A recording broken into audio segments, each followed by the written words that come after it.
اعوذ باللہ من الشیطان الرجیم بسم اللہ الرحمن الرحیم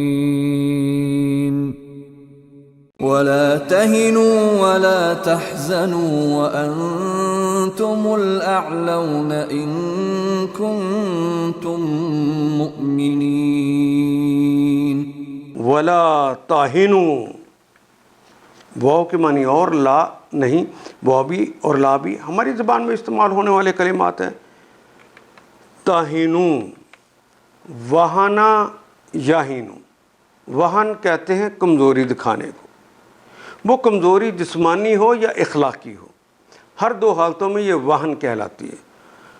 وہنا یہینو، وہن، یہ حکم تاہنو، لا تاہنو، تم سب کمزوری نہ دکھاؤ، نہ اخلاقی نہ جسمانی، کمزوری نہ دکھاؤ. ولا تحزنوا، واو کے معنی اور لا کا مطلب نہیں. تحزنوا اردو میں استعمال ہوتا ہے. تے تو شروع میں لگی مضارع کی علامت کے طور پہ ہوتی ہے اور مخاطب کی علامت کے طور پر آخر پہ واو الف جمع کی علامت.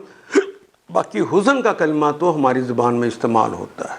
ولا تحزنوا، نہ حزن و ملال کرو. حزن ملال اندر کی تکلیف کا احساس کا نام ہے. ولا تحزنوا، نہ حزن و ملال کرو.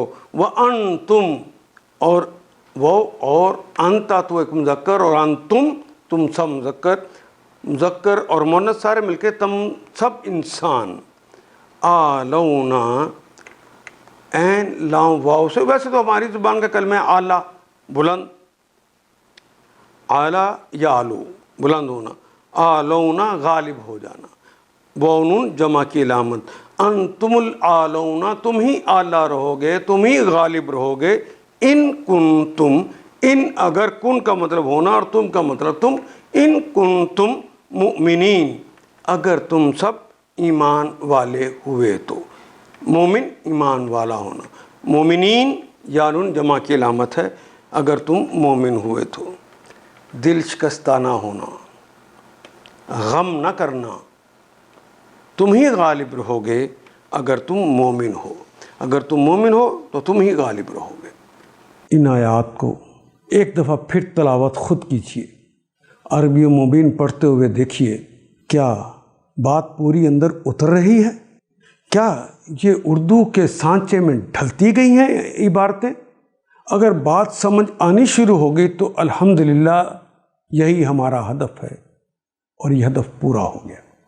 اللہ میرا اور آپ کا حامی و ناصر. الف لام